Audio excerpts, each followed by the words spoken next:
In the 1950s, Keith and I were at Springs Boys High School, where we played a lot of sport, Keith being a hesitant participant. While at varsity, we toured the garden route. Eric and I dropped Keith and Hugh off in the forest, which is an elephant-infested forest at that time, and we went off to the doctor. We came back to the camp and no sign of them. They came back near dark, barefoot and bedraggled. I tried. No. Now, Marge is Keith's first wife's sister. Okay. And then he married Adelle. Now we move on to the 60s. There were 3 girls that I met there, amongst others, many others. 2 of them are here. Pam, my wife, is deceased. And then I met Trish. In those days, Now you're going to tell us. Yes, I know. What am I going to tell you? You're going to tell us how you met me. Sure. I was a first year science. No, you weren't. I was. When did I meet you? When you were? When I was in high school. Yes. Boy, did I fall in love with Hugh Holland. I thought he was the hottest thing in the whole world. And Jost was one of his friends. Are you from Sweden? John Radley's mines at the time. I was in high school. I was at the Johannesburg Girls High School, which I won't admit to anymore because now it's a bit of a brothel. But that's beside the point. And then I think I took you to my matric dance. And those were the days when my father picked him up from, you were at teachers training college. My father picked him up and dropped him back home. We were all very chaste in those days. And then I went to Hugh Holland. How did you meet Hugh? Oh, he was one of the guys who was at teachers training college too. He was just someone I would like to have followed around for the rest of my life. I don't know what happened to you. Is it the Eric I think you're talking about? Eric came a year later. So. And there was Brian Healy, he was the South African hockey player who married my best friend Pam. She was at university with me. I introduced her to Brian. I sort of wished I hadn't because he was also one of those cool guys. I was second choice, fourth choice, when you hear the full story. We were always friends, but we argued a lot. Like now, we already argue. Somehow we reconnected. We did. Through Pam Healy, I think. Yes, through the Healys. So to keep going away with Hugh, did you ever make contact with him? Since no, not at all. I used to go on business trips to the States, and one time I took Pam with me, and we went to visit them at in Chicago. We were living Forest in Lake. Lake Forest. Lake Forest. Yeah. Now, who is it? Yes. What street in Lake Forest? What's its name? Why? I don't think I know it, but I'll think about it. Lake Forest in Illinois. There we go. Oh my goodness. 60045.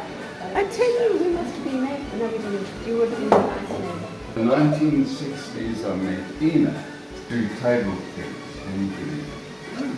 Ping pong. Ping pong. That's sacrilege. Oh, no. Okay, you carry on. We met because we were playing table tennis. So he was actually chairman of the table tennis club, and I was the secretary of the table tennis club. So we had a little bit of interaction. But he always had this beautiful girl in tow. Never saw him without her, and that was Pam. She was always there. Then, after university, obviously we lost contact until one day I found out that Pam was teaching at a nursery school in Honeydew, which my kids still can't understand. Why did I have to take them all the way to Slid them Honeydew? into the country. And I would have gone round the corner. Oh no. You know, so, and then, because we established contact again, and I had Tom and you had Anne, and we started doing some things together and went on a weekend away, which he doesn't remember, to Swaziland. Tom remembers that. And that was that, okay. Until one day, Making that up. Tom is looking for something to buy or sell, and he sees this man Wiederhold. That's cool, yeah. Phoned, and Oh, it was Richard. the You son phoned Richard, says, your "Yes, son, that's my father. Yeah, that's it. wow. So Yeah. then I contacted yours. That's how we reconnected. Yeah. And had you also lost contact for ages? Oh, yes. Andrew. How long is this current relationship? Interesting. I drive past Emerentia Dam, going east-west from Johannesburg, and then you see Emerentia Dam and you think, well, wonder what happened to yours, and what happened to Pam and yours. So I remember also Sundays or Saturdays tennis at your house in Northcliffe. And the parents would play, and then us kids would run amok. And your swimming pool, I remember swimming, your big swimming pool, and your double-story house. I remember that very well. Those were good days. Those were great days. Don't know what happened from then to now. That was a good A lot, time. a lot. The third lady in the 1960s was Pam. And as a consequence, we have two. Well, not And only me, Richard. and Richard. I have a brother. I did. Everybody. Yeah, Victor, you met my mom. Because we knew her as well. Yes, you did at those Christmas lunches at Quilly's house in Alberton. Yeah, you definitely met my mom. She is a common denominator here. Yeah. And seeing that she can't tell the story, I'll tell it for you. The way we met, I was the barman at one of the social functions at the college, and we had a group of girls who called themselves popsicles. The popsicles. So you were barman, Yes. and the popsicles came and Yes, yes. Invaded you? And some of them would come back quite often, and others What was Pam's surname? Nash. Okay. The 1970s, we moved from there to Indonesia, Sailing. And that's when we met someone called Sally Young. Okay, you carry on.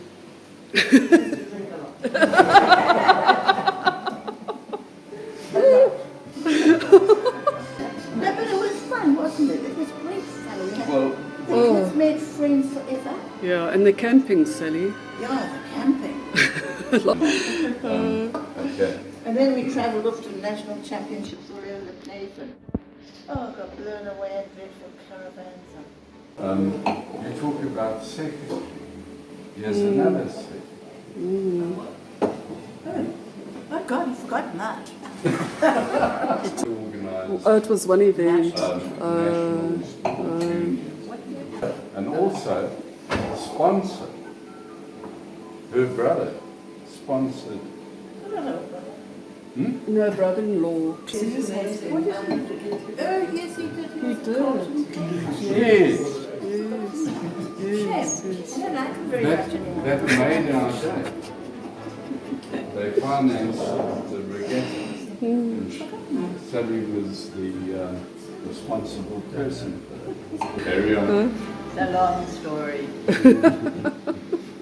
We moved from Cape Town to Johannesburg, and we lived at Emerentia. And Pam was a teacher at Emerentia Primary, and my son went to Emerentia Primary. And where we lived in Emerentia, Elsa lived across the road. Elsa is Pam's best friend.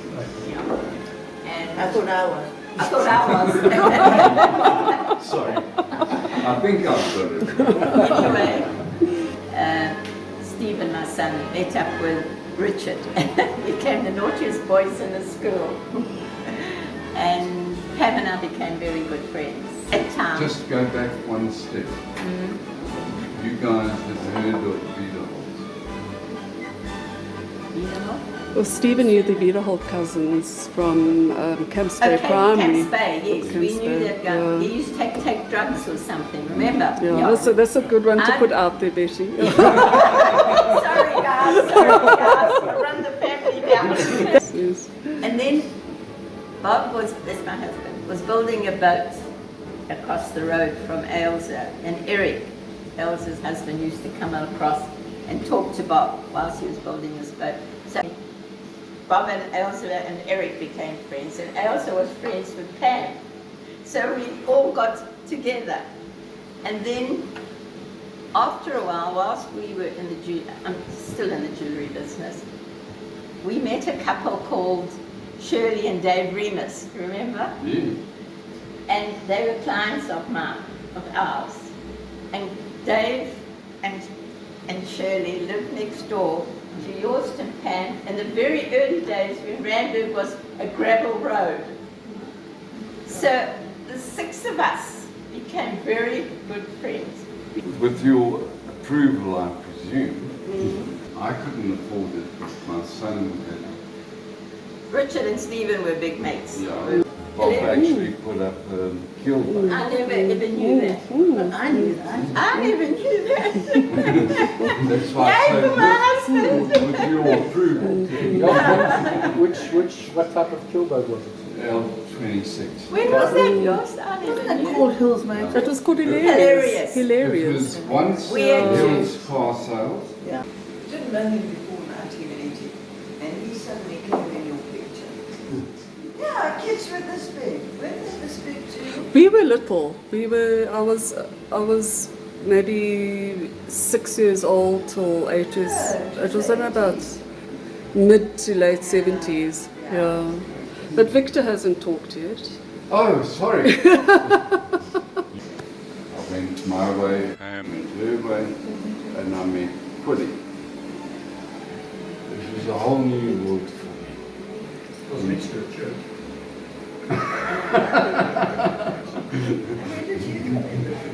This is what's- That's where he comes in. Yeah. She was very independent. There's no ways you paying for me. I'm not paying for you.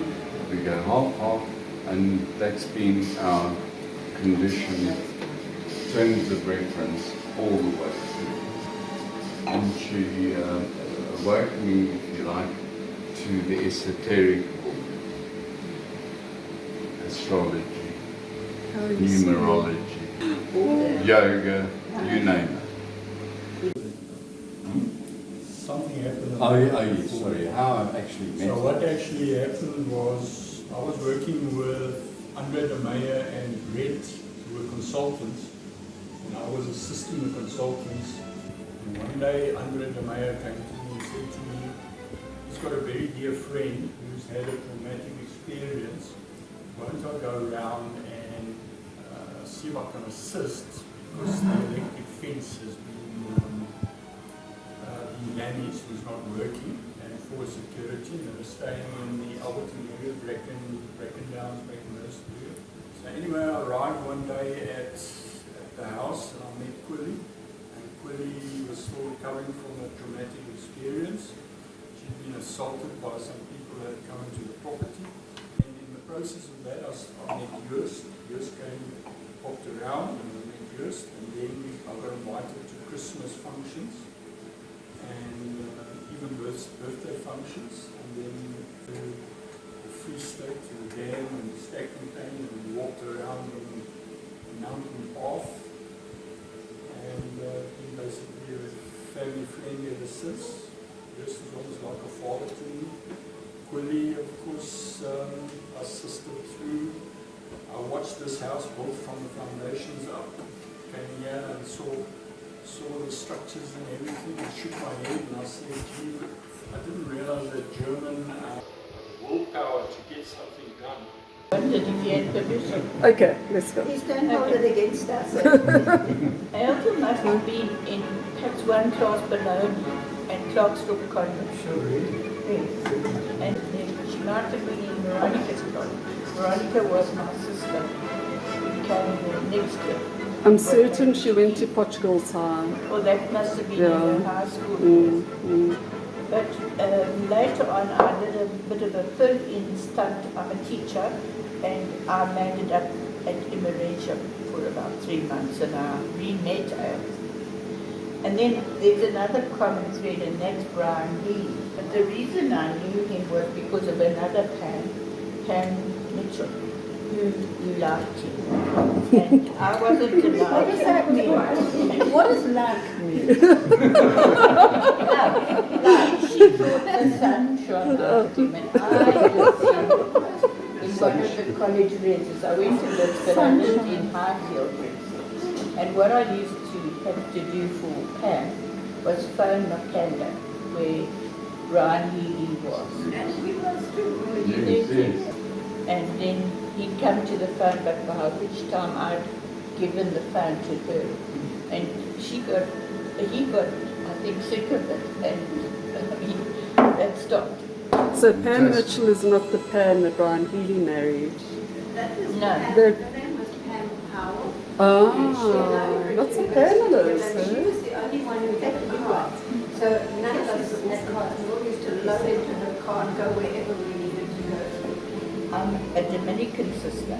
I went to a Dominican school. Which one? St. Dominic's Academy in Newcastle.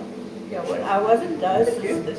Those Dominicans, they are descendants of what I called a King Williamstown Dominican. We started in King Williamstown in 1877.